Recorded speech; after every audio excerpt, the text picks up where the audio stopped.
They is all that I can call them. They have no name. They have no origin. They are just there. Who exactly are they? Surely they were someone before. It was a warm mid-July day when I first had an encounter with them. I had just made plans with my friends to hang out for an afternoon. This is slightly unusual, as we seldom do anything together. We had made plans to eat at some sort of restaurant that I had never heard of, that is also way out in the middle of nowhere. These friends that I have are just one guy, Mark, and two ladies, Vanessa and Lily. Mark tried to convince me that I had been to this restaurant before, and I just didn't remember. So we made our plans, and we all got into Mark's car. Mark drove because it was his car. Vanessa sat next to him in the passenger side. I sat in the back behind Vanessa with Lily. Everything seemed normal.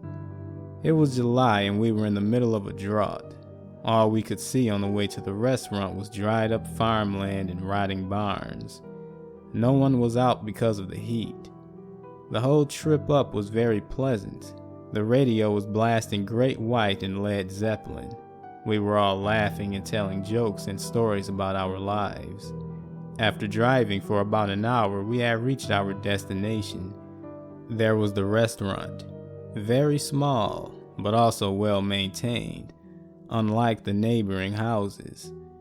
After recuperating from the long drive and the sinus pressure brought on by being in the valley, we went in. We had a great time. Service was great, but the food was absolutely horrible. It tasted as if it was microwaved. With our stomachs full, we decided to drive around and look at the scenery as we digested our food. This is where I noticed a change. We drove around for what seemed to be an hour, looking at abandoned farmlands and listening to all the Foreigner and John Mellencamp that the radio station threw at us to hear. Naturally, I started to get a little bored. I asked, "How much longer are we going to be driving around?" No answer. So I repeated, "How much longer are we going to be driving around?" "This farmland is beautiful. I wish I lived on a farm," Vanessa exclaimed. "You know, I always wanted to live on a farm," Mark happily replied. "How much longer are we going to be driving around?" I repeated a third time. "Look at the silos. Lily, you used to be obsessed with silos when you were a kid, right?" Vanessa asked, completely ignoring my question. I repeated my question a fourth time, then a fifth time. "How much longer are we going to be driving around?" Then I realized something. They couldn't hear me. They couldn't hear me. These were not the same people anymore. Every comment I made, every question I asked was ignored. Vanessa kept blurting out how much she loved the scenery. Mark kept adding on to her comments, and Lily just went along with it. I was just invisible to them. They would ask me a question, but never hear my answer to it. Not only that, but some change occurred over them. Vanessa just stared at all the scenery with a stupid smile on her face. Mark had some sort of blank grin going on, and Lily just quietly smirked while looking out the window. These were not the friends that I had grown up with. These people just became them, not my friends. Mark kept driving around and around, stuck in his trance along with everyone else. They had all become one. They had become they. Mark drove around for another hour, as it felt. The sun was still shining bright, but not a cloud in the sky.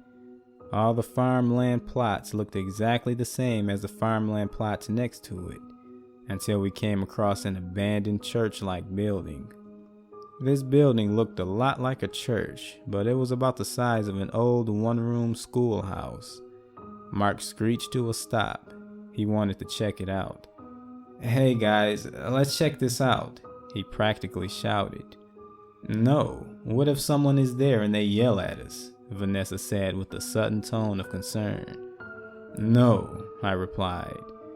It is obviously abandoned and there is not a single house in sight.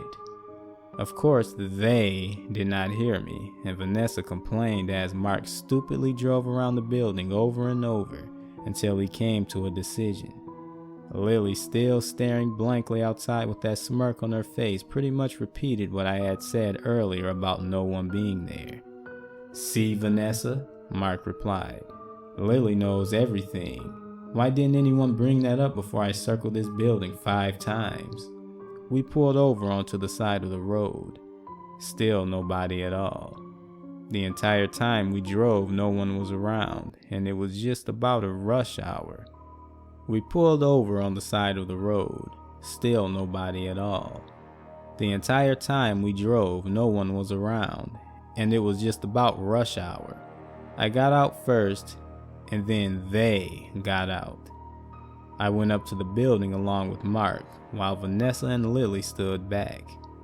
Mark noticed the door was open and went inside, and I followed right after him. I tried telling him about all my knowledge on the subject of schoolhouses, but of course he couldn't hear me. I was examining the interior of the schoolhouse when Mark started calling my name. Come out of there, Mark yelled with an unusual gleeful tone. No, I replied. I wanted to look more. Come out of there. Mark kept repeating himself until I gave up and went out there. Take a picture of it. He handed me his phone despite my complaints of not wanting to do it.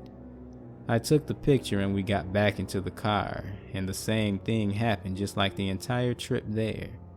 We should really head back now. We have been driving for 4 hours, I stated. He must have somehow caught somewhat of what I said because he turned to look at me. I nearly jumped out of my seat. His face was melting. The skin just dripped off his face until it just looked like a skeleton with eyeballs. He paid no attention to me and turned to Vanessa and started speaking some gibberish which was a childhood story of his that I had never experienced. Vanessa laughed at him and she turned her head to face him, and the same thing happened to her. Her skin just melted right off her skull. I turned to look at Lily. I could not see her face, but there was a puddle of skin-colored liquid in her lap that was not there before. I'm never going to get out of here. That thought just kept repeating in my head. Mark just kept driving and driving and driving, talking and laughing, melting and melting and melting. I started to panic. Just the thought of driving non-stop for hours and hours. The perfect day just kept going and going. The sun shone as bright as ever. It had not even set in the slightest. Eventually, the conversation just came to a stop and it was complete silence while they were all in their trance. I was in panic mode for at least a couple hours until I found that I was smiling too. I began to feel like I was sweating more, despite the temperature being exactly the same. However, I did not care. I also discovered something else. I felt fine.